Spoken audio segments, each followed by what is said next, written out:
Vamos às notícias.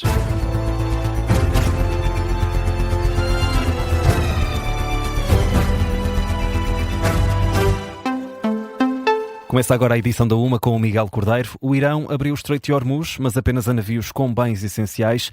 O acesso continua cortado ao transporte de petróleo. Esta informação é partilhada por agências de notícias iranianas. As autoridades de Teherão estão agora a autorizar que navios com bens essenciais e ajuda humanitária atravessem o Estreito de Hormuz e esta autorização aplica-se especificamente a navios com destino a portos iranianos ou no mar de Oman. O Estreito de Hormuz continua fechado a navios que transportem petróleo, o que está a causar essa crise energética, e é por aí que circulam 1/5 do comércio mundial de petróleo e de gás.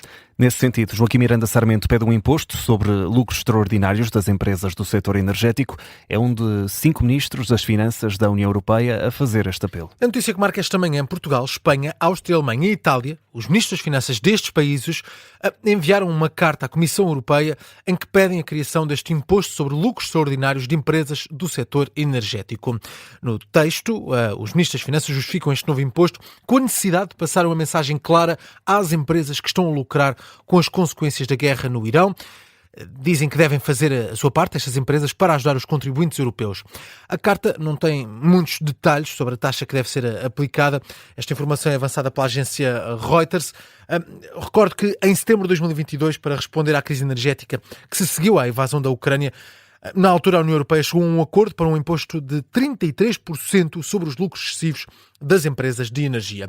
Este aumento do imposto é agora pedido, a poucos dias de um novo aumento do preço dos combustíveis. Já nesta segunda-feira, em Portugal, o gasóleo simples, por exemplo, vai aumentar cerca de 9 cêntimos por litro e a gasolina 95 vai aumentar cerca de 4 cêntimos por litro. Neste jornal conversamos com Pedro Silva, é especialista em mercados energéticos na DECO Proteste. Muito boa tarde, obrigado por se juntar a nós neste Jornal da UMA. Pedro Silva, temos visto de facto um aumento do preço da energia, principalmente dos combustíveis. Faz sentido e já podemos falar em crise energética? Muito boa tarde. Sim, faz todo o sentido, uma vez os preços nas bombas de gasolina terem ultrapassado, quer para a gasolina, quer para o gasóleo, os 2 euros, ou no caso da gasolina aproximam-se durante a próxima semana. No caso do gasóleo, será o preço mais alto alguma vez registado em Portugal, mesmo em junho de 2022. O preço máximo foi de 2,08 euros, portanto para a semana estaremos bem acima dos 2,10 euros e, portanto, isto tem um impacto direto nos consumidores, tem um impacto direto na economia, uma vez que ainda temos aqui um transporte muito baseado em combustível fóssil, nomeadamente a questão do gasóleo, e, portanto, estamos perante uma crise energética que, ainda que hoje o Estreito de Hormuz fosse totalmente aberto à navegação, não se resolveria num prazo provavelmente antes do final deste verão. Portanto, o ano de 2026 vai continuar a ter aqui alguma tensão, uma vez que vai demorar tempo a que tudo regularize. Pedro Silva, o que nos está a dizer é que pelo menos até ao final do verão vamos assistir a preços de combustíveis na ordem dos 2 euros, acima dos 2 euros, muito possivelmente. Possivelmente teremos preços numa ordem bem superior àqueles que tínhamos, por exemplo, em janeiro deste ano.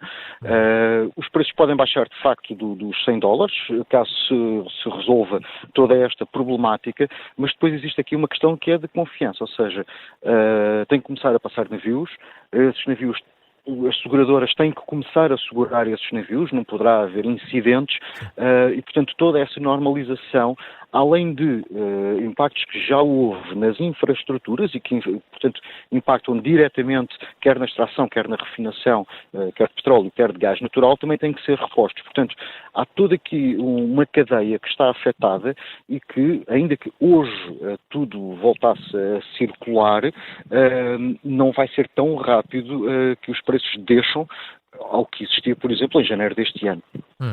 Falemos aqui do preço que pagam os consumidores. Neste caso, estamos a falar dos barris de petróleo, mas depois, quando chegamos ao preço por litro, temos não só o preço do combustível, a parte de lucro para as gasolineiras, os impostos sobre impostos, no caso de Portugal, se é que podemos dizer assim. Temos agora esta intenção de 5 ministros das Finanças da União Europeia que pedem um imposto extraordinário, como já existiu em 2022, um imposto extraordinário sobre os lucros das gasolineiras, neste caso os lucros lucros extraordinários, assim é que está correto. O que é que lhe parece este pedido do Ministro das Finanças da União Europeia, incluindo o português, de ter agora este imposto para lucros extraordinários das empresas do setor energético? É uma solução que já foi aventada anteriormente. No caso específico do petróleo, é algo que saudamos, que haja de facto aqui a preocupação de que ninguém lucre com a guerra e, portanto, o chamado windfall profits, que sejam de facto taxados. Mas existe um problema na raiz de tudo isto, é que o petróleo não é extraído nem na Europa e muito menos em Portugal. Portanto, o petróleo, quando é vendido, ou o crudo, quando é vendido numa origem que, no caso português, teremos extração no Brasil, mas, de facto, entra aqui uma questão fiscal e de Estados em que os lucros, embora possam chegar a Portugal, eles também já são taxados noutras geografias.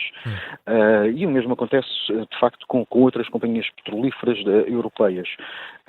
E, portanto, terá de haver aqui um laborar jurídico muito fino para que de facto se consiga chegar a esse ponto, se é que isso é de facto possível. E não há outras medidas?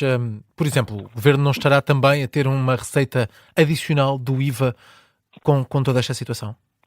Bem, por exemplo, falando de lucros caídos do céu, o Estado tem estado a devolver ao consumidor aquilo que seria o acréscimo no IVA por aumento do preço base dos combustíveis e, portanto, reduz o ISP e devolve. E, portanto, estamos ainda numa situação neutra em termos fiscais para os consumidores. Aos preços que existem atualmente, neste momento, se calhar temos que ir um bocadinho além da neutralidade, porque, de facto, já houve apoio direto, quer à indústria de base energética, quer aos transportes e portanto, à parte agrícola. Sim, alguns serviços como bombeiros, táxis. Exatamente. E, portanto, isto é uma despesa que vai direto, portanto, foi um pacote de 150 milhões e outro pacote de 600 milhões, vai direto ao Orçamento de Estado. Aos consumidores ainda não foi atribuído nada diretamente e, portanto, para mitigar aquilo que é uma restrição à mobilidade, provavelmente teremos de ter aqui uma medida extraordinária de redução de ISP. Mas também não queria deixar de fugir à questão, porque de facto o Estado está a arrecadar, no caso do gás engarrafado, que é utilizado por 2,1 milhões de famílias em Portugal, é maioritário, não houve qualquer mexida. E, portanto, os aumentos de preços que já se começaram a verificar, a garrafa de gás de 13 quilos aumentou de 34 para valores que já estão neste momento a chegar à casa dos 37, 38, ou chegarão muito em breve, sobre isto incide IVA e, portanto, há aqui uma receita que o Estado não está a devolver, seja por via da ISP, seja por algo muito mais óbvio, que é tratar um serviço público essencial, que é o gás engarrafado, da mesma forma que trata eletricidade e gás natural, que na maioria das faturas é taxada a 6%, no caso do gás engarrafado continua a ser um bem de luxo, taxado a 23%, e que, quando sobe, é um lucro caído do céu para o Estado, porque, de facto, continua a aplicar o IVA de 23% e não faz qualquer mexida na parte fiscal inerente a isto. Pedro Silva, muito obrigado por ter estado neste jornal da 1 da tarde, a ajudar-nos a analisar estes aumentos de preços e esta situação já de crise energética, como acabou de detalhar. Muito obrigado pela sua análise. Por cá, o fim de semana de Páscoa coincide com o aumento dos preços por causa da guerra no Irão. O cabaz de essenciais, Miguel, nunca foi tão caro. Atingiu, neste mês de março, o valor mais alto de sempre, ultrapassa os 254 euros. O aumento acompanha uma tendência que se verifica desde o início de janeiro e a perspectiva, dada a instabilidade no Médio Oriente, é que a subida não pare e com o aumento dos preços com este aumento dos preços que os portugueses estão a celebrar este período de Páscoa. O repórter Ricardo Lopes está na zona de Lisboa, na freguesia de Alvalade. Há pouco falava do preço da carne num talho e agora, Ricardo, estás numa pastelaria. Como está a venda do folar? Lamento ser portador de más notícias, Miguel, mas já não vens a tempo de comprar um folarzinho para amanhã. Já demos conta, como referiste bem, da corrida às compras no mercado de Alvalade, também ao cabrito e ao borrego. Agora descemos aqui umas ruas e olhamos para algo que também não pode faltar na mesa dos portugueses, folar e doces. Estamos aqui na Amassar, é uma padaria artesanal. Neste momento já não tem folares para vender e não é porque não fez uma grande fornada hoje de manhã, é sim porque a procura foi muita. Faz-me companhia Sandra Mira, daqui dona do espaço. Sandra, a procura foi efetivamente maior do que estava à espera? Boa tarde. Foi sim nos últimos dias, não foi só hoje. Nós já começamos a ter os folares há cerca de 3 semanas, sobretudo a acompanhar os fins de semana, e desde ontem e hoje, sim, foi a loucura. Conseguimos esgotar o nosso estoque mesmo com encomendas que tínhamos e sempre com produções a mais, e teve muita procura, houve muita gente que já não chegou a tempo. Eu vejo que tem aqui não só o folar tradicional, tem mais aqui um ou dois. Explique-me rapidamente aqui as diferenças entre eles. Então, pegando na receita mais tradicional de um folar alentejano, com aromas muito associados a esta época de canela e erva doce, nós pegamos nessa massa, temos o nosso tradicional, que tem amêndoas laminadas em vez do tradicional ovo, mas a massa de facto é tradicional. Pegando nessa massa conseguimos conceber um folar tipo olhão, que é mais goloso, é um folar que remete muito para a canela, todo enrolado, e esse então é mesmo de sucesso, os clientes adoram. E este ano tivemos a novidade, um folar de carnes, que também fez muito sucesso, ele é muito bom, a massa é muito fofa, e olha, foram todos mesmo um sucesso, foi muito bom. As vendas têm corrido bem, como já tem dado conta, mas a nível de preço também falávamos há pouco que produtos como a farinha, manteiga, ovos, trigo têm aumentado ciclicamente quase todos os meses. Acredito que teve que aumentar o preço comparativamente ao ano passado, por exemplo. Em relação aos preços, sim, nós tivemos que fazer uma atualização, porque os preços têm subido gradualmente, é quase ao mês em determinadas coisas, como por exemplo ovos, o chocolate, o cacau. Nós utilizamos muita coisa que está sempre em aumento de custos, portanto, de alguma forma, e em determinados momentos temos que o fazer refletir no nosso preço, tentamos não demasiado para o lado do cliente, mas temos que gerir isso e esperemos que não suba muito mais. Mas foi inevitável.